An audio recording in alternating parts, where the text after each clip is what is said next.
Hi everybody, I'm sorry I'm not with you today. We have a pretty exciting lesson. I wish I could share it with you in person, but here we go. Got your note sheets out, right? If not, get them out please. And we are starting P7 today. There are a couple of concepts in P7 that we have to look at. One of them is solving inequalities. And I think you'll find this relatively easy, but I am going to do it a little bit differently than you've done it in the past with the absolute values. And that's because this is a pre-calculus class, so we need to start looking at things from a calculus standpoint. So when I see a problem like A,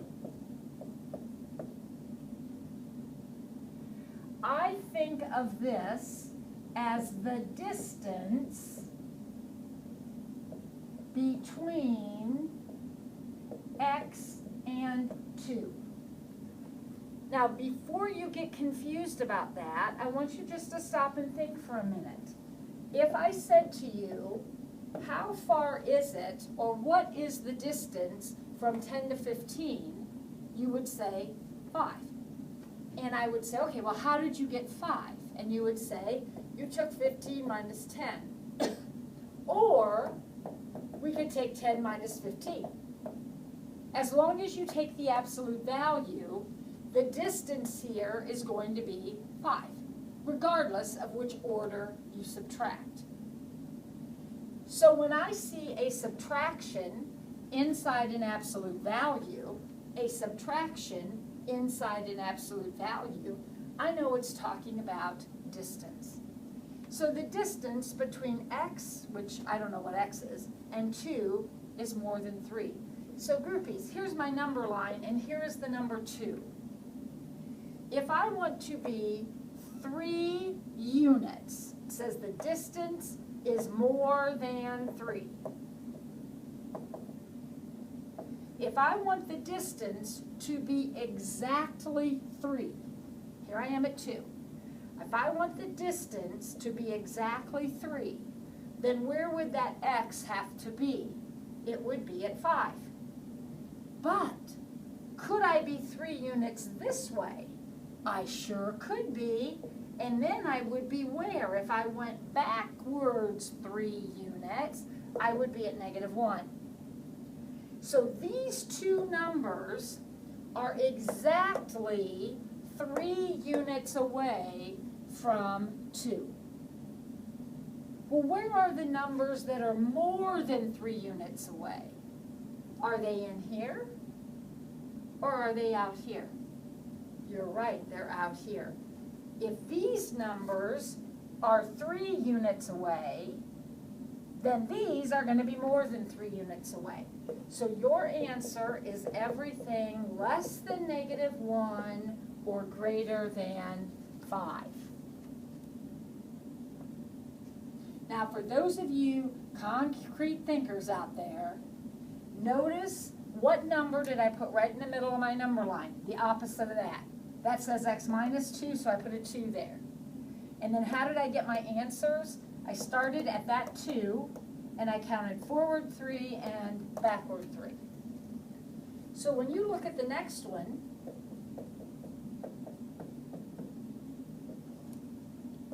what number are you going to start with here? What's going to be kind of your baseline number you're starting with?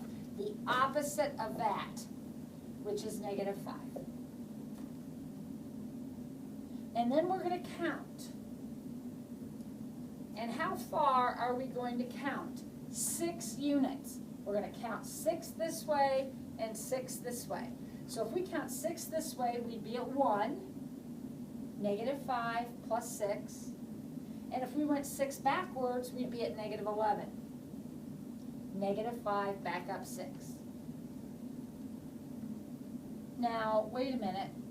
This time it's less than 6. We want the distance to be less than 6. Now, here's where it's exactly 6. If I go this way, I'm more than 6. So this time we are looking at that section of the number line. All of the x's between and including -11 and 1. Now, how's come on this one I shaded out? Because it was a greater than. How's come this one I shaded in? It is a less than. Very good. Let's look at the next one. Oh boy. This one has a 2 in it. I don't want it to. So I'm going to divide everything by 2.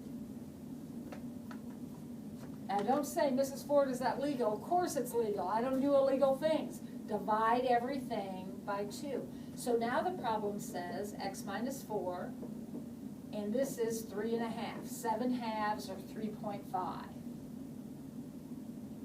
So let's draw our number line. What am I going to put right here in the middle? This is my counting, my starting point. I'm going to put 4 there. Remember, in this problem, we started with 2.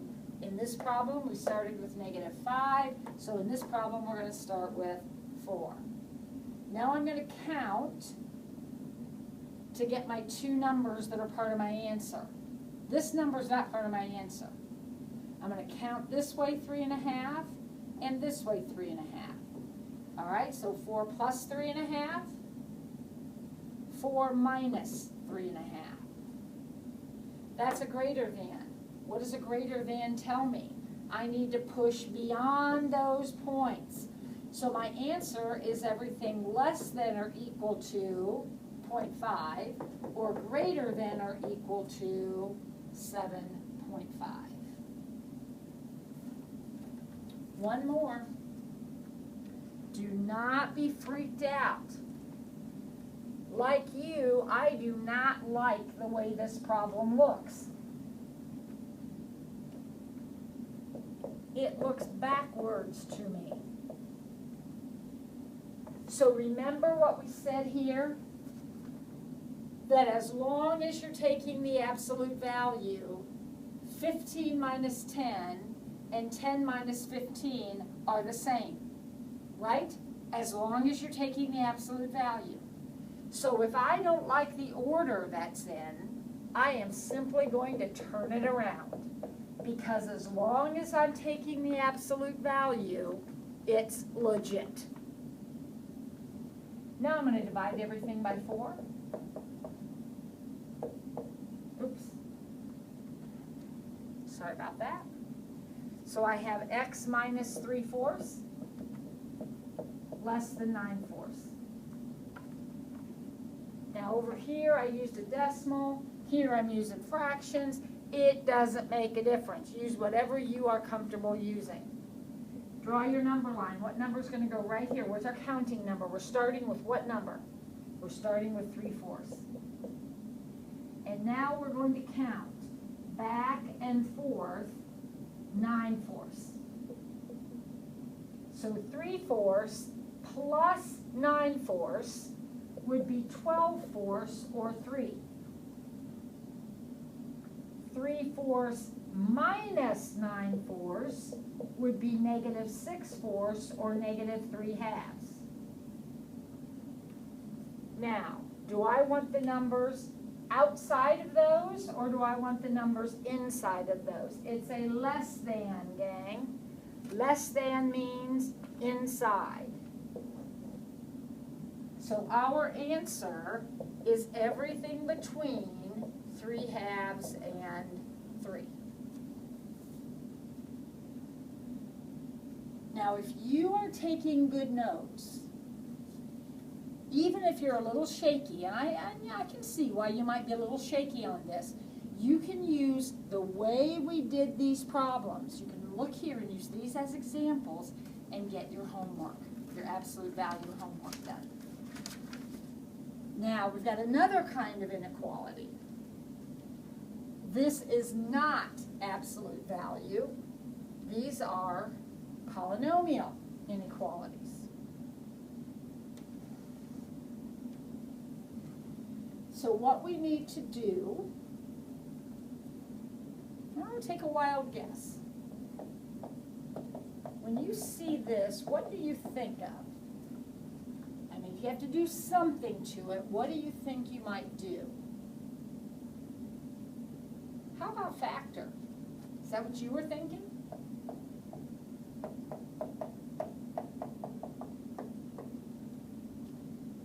X minus 5, x plus 1 is how it factors.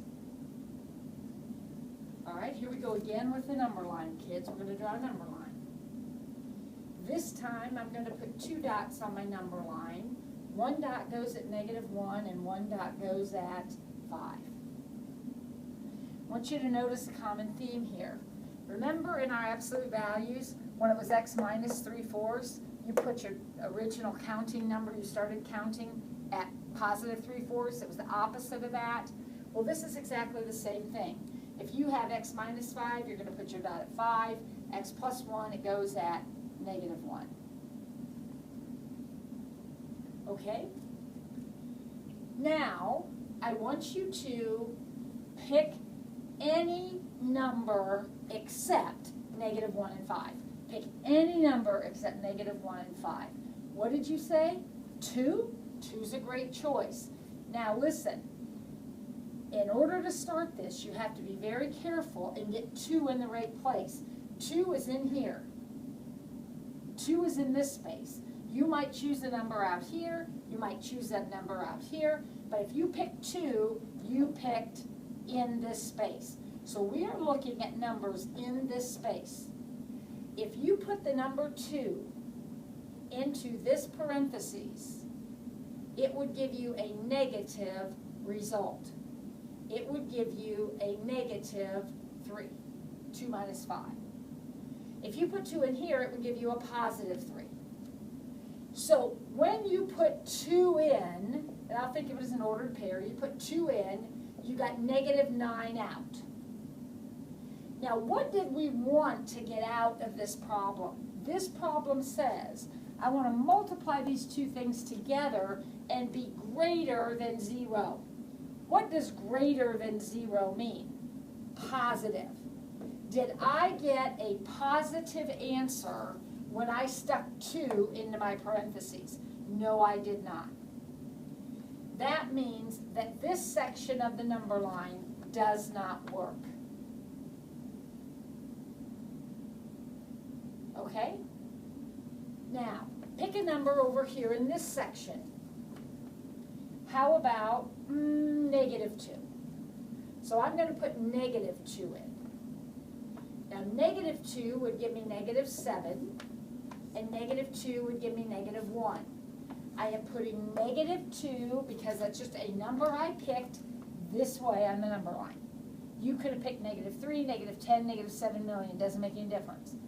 Any number over here, I just picked -2 because it's easy. So -2 gave me -7 times -1, which is 7. Is that the kind of answer that I said I wanted? Yes. So this part of the number line works. So I color it in. That works. Now let's pick a number out here. How about 8? Any number over here will work. I'm going to choose 8. If I put 8 into the problem, I get 3 times 9. Is that positive? Is 3 times 9 positive? Yes, it's 27. So this part works too. So my answer is everything less than -1 or greater than 5. The parts of the number line that gave me positive answers are the answers to the question. Let's try another one.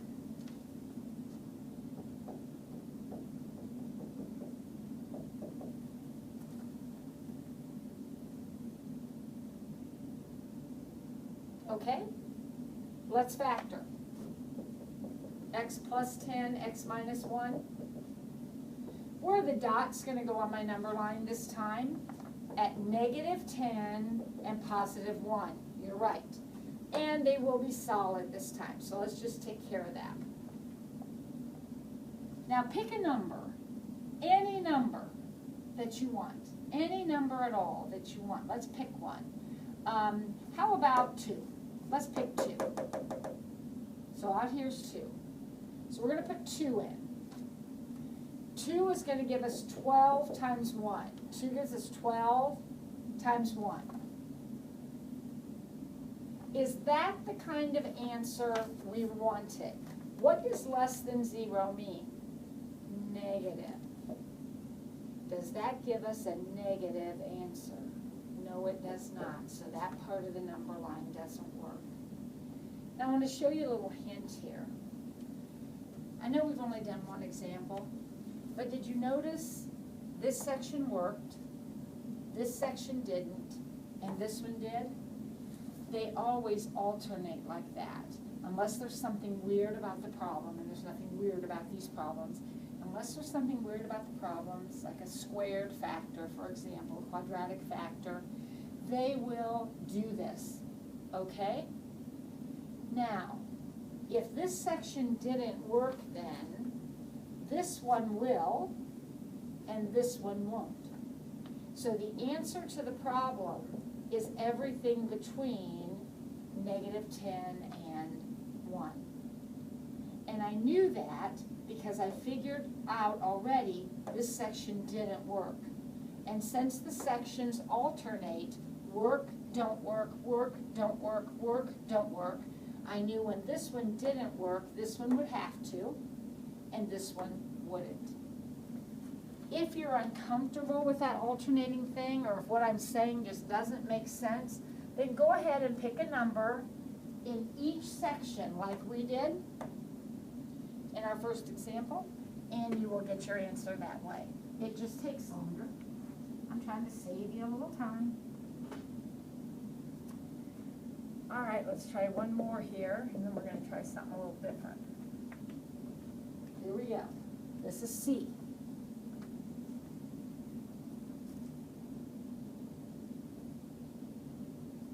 All right, let's factor. There we go. We're factored x minus 5, x plus 2. So we'll draw our number line. We'll have open dots at 5 and negative 2. That's a number line, so make sure you put them on in that order. What does less than 0 mean? Negative. So keep in mind we're looking for negative answer or negative products. So pick a number anywhere. I'll pick a number right here. X6. So if I put in 6, what am I going to get out? 6 gives me 1 times 8. If I put 6 in. Is 1 times 8 a negative answer? No. So this section doesn't work. What does that mean about this section? It will, and this section won't. So your answer is all of the x's between negative 2 and 5. Now let's skip down to E.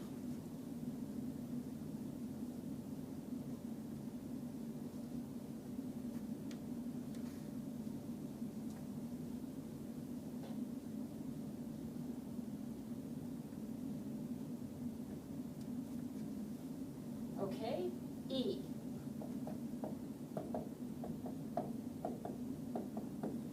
Now this is a cube, so be careful. We're not going to be able to do this right away. First, we're going to have to look at this and say, whoa, whoa, whoa, we can take out an x. So we'll start by taking an x out of every term. Now, this looks like this. So now we can factor that. There's your x, can't lose them, carry them along. And then we'll have x minus 4, x plus 2.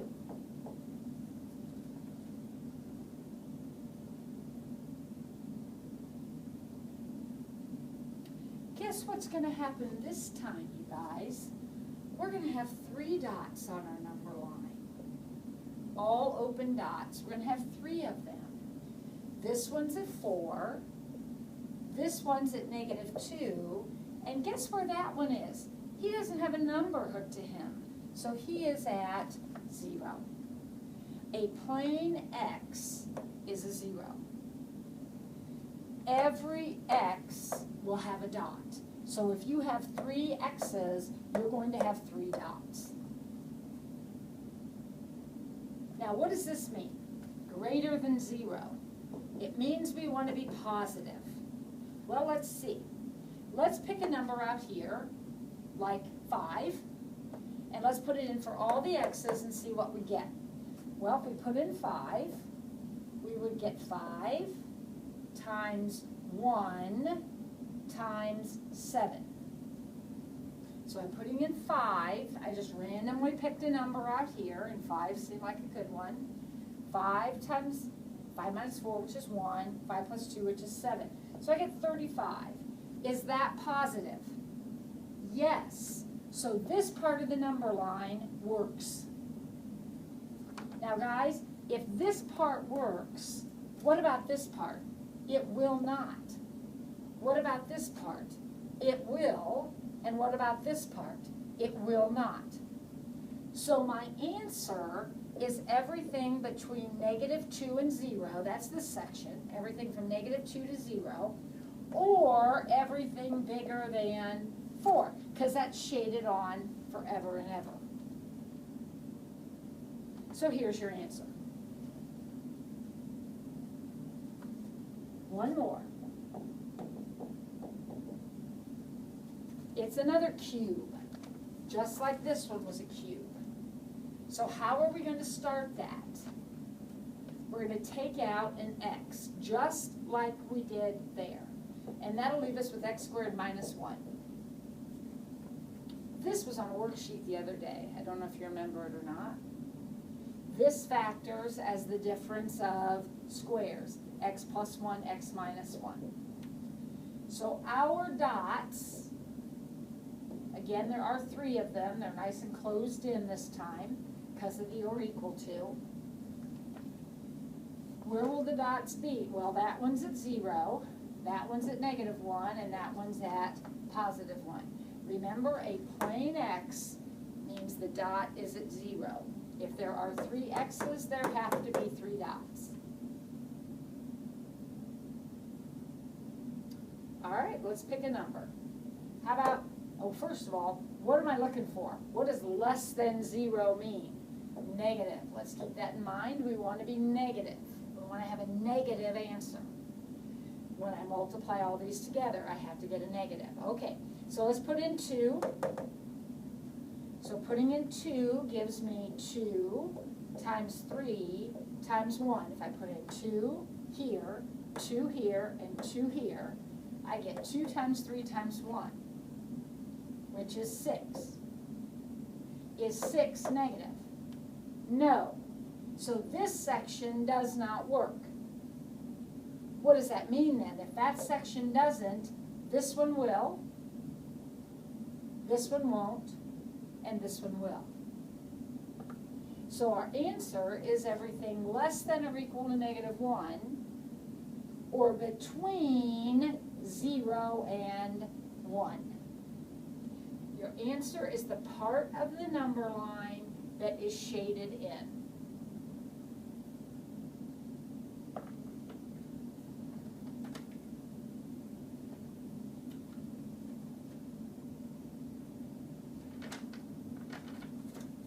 Okay? All right, now we have one more kind of problem to look at.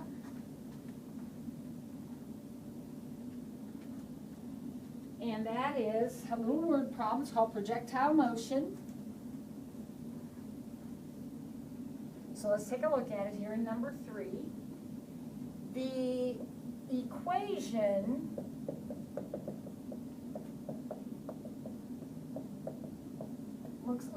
looks like this, only that's an S, not an H.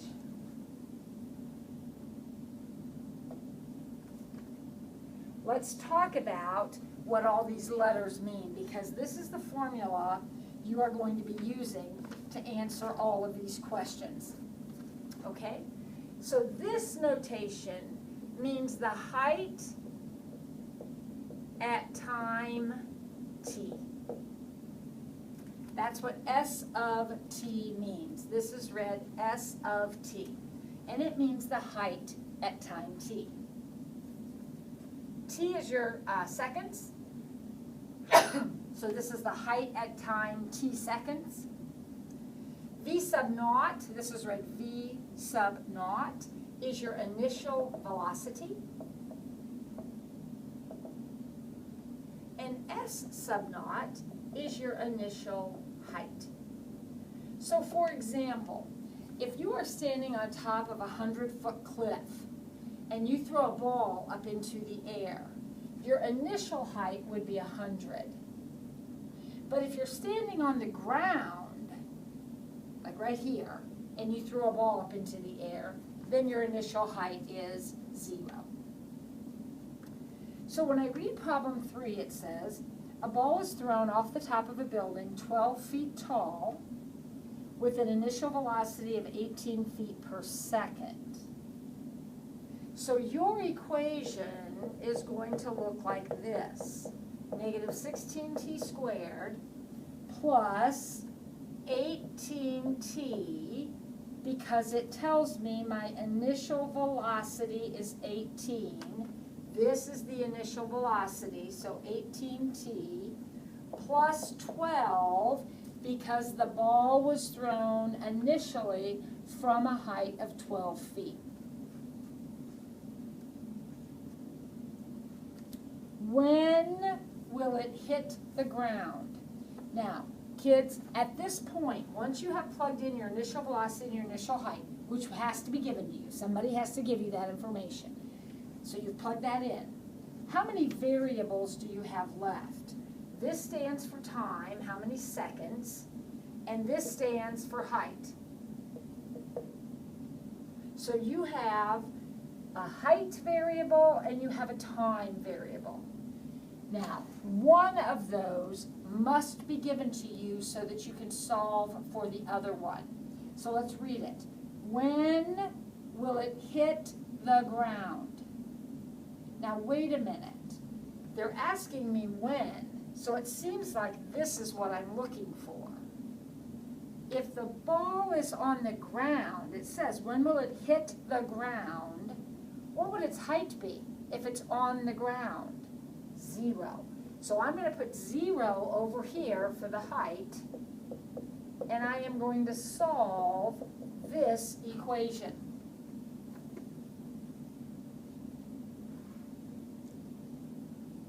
Now, what kind of an equation is this? Well, it's quadratic. It's quadratic. So I'm going to, oh goodness, I guess I'll divide everything by -2. So I have 0 equals 8t squared, oops, minus 9t minus 6. And I'm going to use my quadratic formula. So t equals -b plus or minus the square root of b squared minus 4 times a times c all over 2a. 9 plus or minus the square root of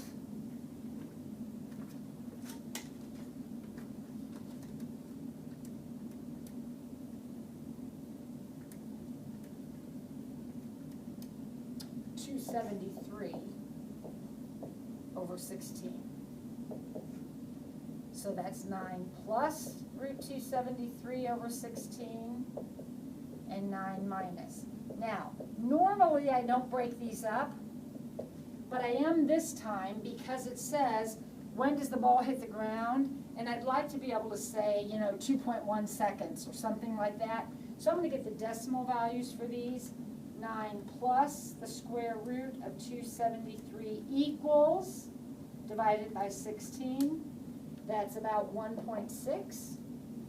9 minus the square root of 273 equals, divided by 16, that's -0.47.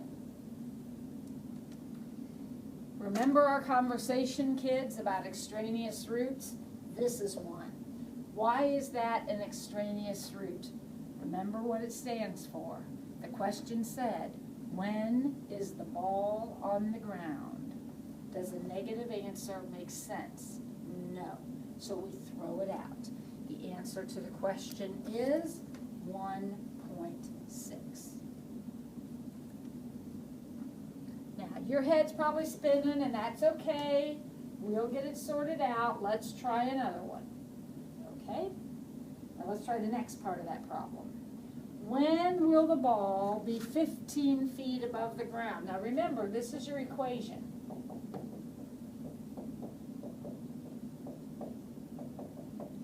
Now it says, when will it be 15 feet above the ground? Okay, we have two variables. You can either put something in here for height, or you can put something in here for time. Which, you got a 15. 15 is the number in the problem. I'm looking at B. 15 is the number in the problem. Where are we going to put it? Does 15 go in for the T? Does it go in, is that 15 seconds? Or is it a height? Is it 15 feet? I believe it's 15 feet. So we're going to put it right here. 15 equals negative 16 squared plus 18t plus 12. Is that another quadratic equation? Yes. Let's subtract 15. Oh, there's already a 12 over there, isn't there? Sorry about that. There's already a 12 over there. So that's going to be minus 3.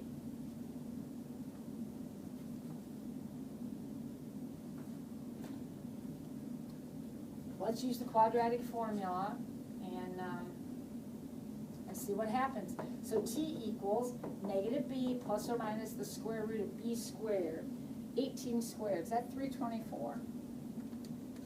I'd have you check it for me, but you're not here. So I have to do it on my own. 324 minus 4 times a times c all over 2a. All right, this is going to be another mess. So let's see what we come up with.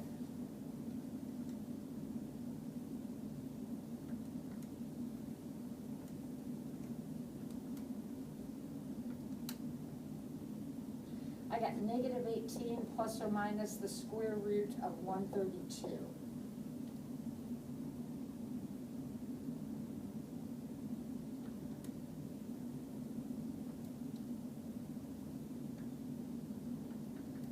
Yeah. Okay. So once again, I want an actual answer. I want to be able to say, when is this ball going to be 15 feet high? So I'm going to split that into its two equivalent pieces. Now remember, I normally don't do that, but this is a word problem. This is a special situation. I would like to know the actual answer. So t equals negative 18 plus root 132 over negative 32. And t equals negative 18 minus root 132 over negative 32. All right, let's see. Let's see what happens. Negative 18 plus the square root of 132 equals, divided by negative 32 equals. That's about 0.2. And then negative 18 minus the square root of 132 equals, divided by negative 32, it's about 0.9. Now, why are there two answers? Why are there two answers? Well, kids, think about the situation. Here's your building. Right here's your building. And that building is 12 feet high. So here you are, standing up here. All right, so we're going to throw this ball into the air. It's going to go up and come back down. Now, if we thought of this as a coordinate axis, this is 12. Here's the origin right here. this is 12, and somewhere up here is going to be 15, right? Well, look what happens. Aren't there 2 times that ball is 15 feet above the ground? Once on the way up and once on the way down. So that's why you got 2 answers. Now, to the last problem, we only got 1 answer, because there's only one place that ball's on the ground. If you're throwing it from the top of the building, you're throwing it up, there it goes, and then it comes crashing down. There's only one spot that it hits the ground.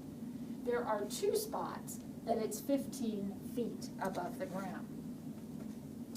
And then the last question says, okay, use exactly the same equation, but tell me how high the ball will be after 1 second.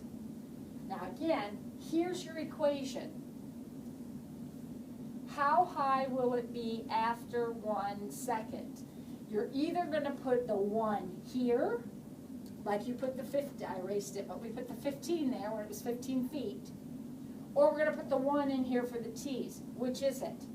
We're going to put the 1 in for the t's because they are seconds. So our height will be negative 16 times 1 plus 18 times 1 plus 12. So that's negative 16 plus 18 plus 12. That's 14 feet above the ground. So after 1 second, the ball is 14 feet above the ground. How did we do that? We simply let t be 1. We plugged in t.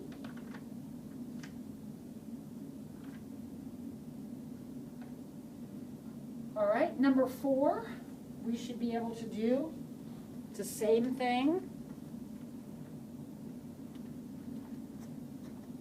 So here we go, number 4. I hope my iPad lasts this long. Number 4, we're using exactly the same formula, except this time our initial velocity is 32, and we're throwing it from ground level.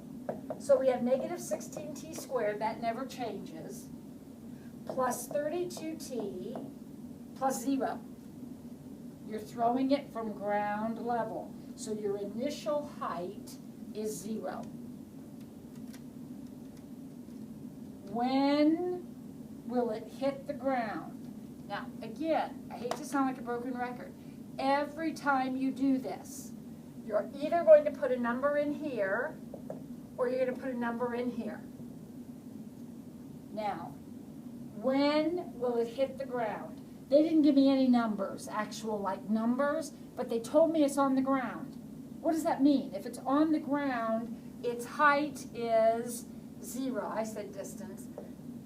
Height. It's distance above the ground. It's height above the ground. So its height is 0. And we are going to solve this equation. Groupies, the ball is on the ground, so its height variable is 0. I can divide everything by negative 16. So 0 equals t squared minus 2t. Do I have to do that? Absolutely not. What's the advantage to doing it? It makes my numbers so much smaller, so much more manageable. It factors. You can use the quadratic formula if you want, but this one I don't have to because it factors. So I get 2 answers. I get 0 and 2. So when is the ball on the ground? After 0 seconds and 2 seconds. Now, make that make sense. You are standing on the ground when you throw the ball up into the air. Doesn't it make sense that it would be on the ground at 0? That's the starting point. And then it will be on the ground at some other point. We figured out it's after 2 seconds. How high will it be after 1 second? Here's our equation.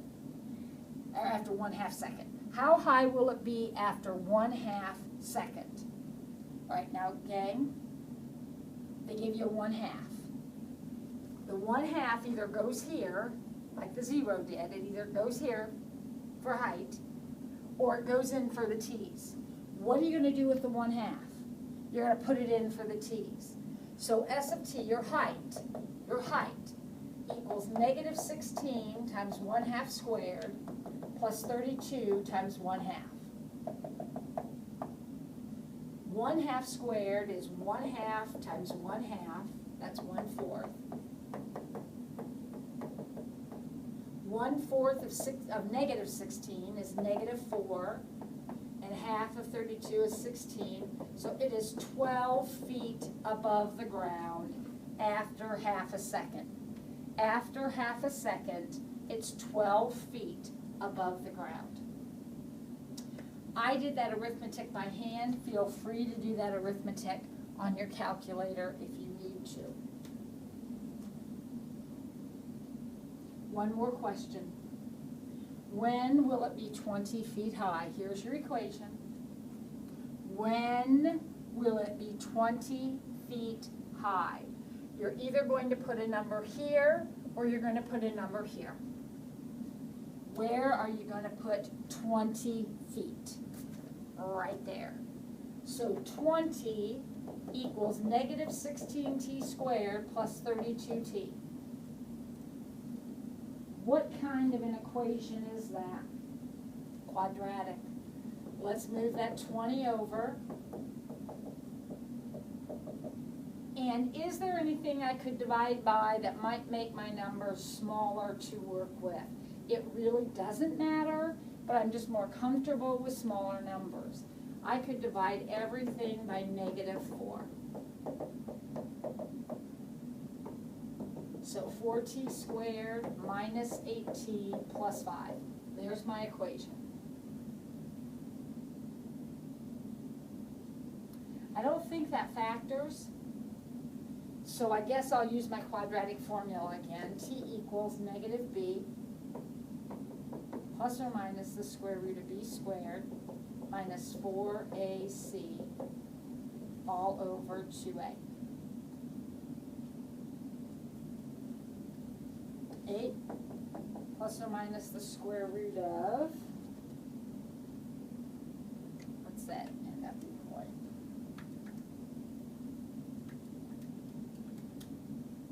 Uh-oh. Uh-oh. Whoop, beep, beep, beep. Our alarm's going off here. We have a problem. What's our problem, gang? We got a negative under the radical. What does that mean? It means our answers will be imaginary. This is a real-life problem. When will the ball be 20 feet above the ground? Never. The roots are imaginary. So when I threw this ball up, I don't know, here's 20. It never got to 20. It went up and came down and never got to 20. So the answer to this question is, when will it be 20 feet above the ground? Never, because the roots turned out to be imaginary. Have a great day. Your homework's Piece 7. See you tomorrow.